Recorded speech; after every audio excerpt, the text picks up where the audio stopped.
Chapter 41, Free at Last. We had Jim out of the chains and out of that cabin immediately.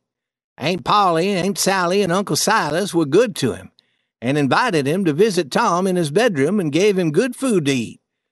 Tom gave Jim $40 for being such a good prisoner. Jim was very pleased and said, "Huck, I told you when we began our trip that I was rich before, and would be rich again. Now that has come true."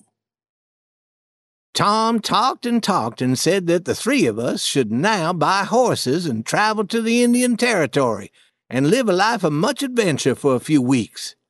I said that would be fine, but I had no money.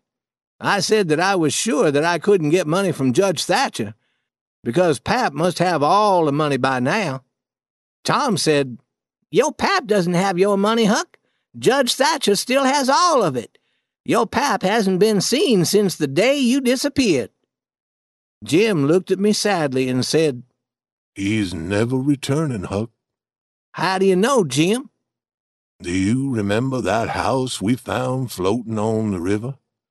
There was a dead man in that house. I looked carefully at his face, and the man was your Pap." Tom's feeling well now, and there's nothing more to write about, and I'm happy to stop. If I had known what trouble it was to make a book, I would not have begun the job. I may leave for the Indian Territories without waiting for Tom and Jim, because Aunt Sally wants to make me her son and raise me in a proper manner, and I cannot endure that.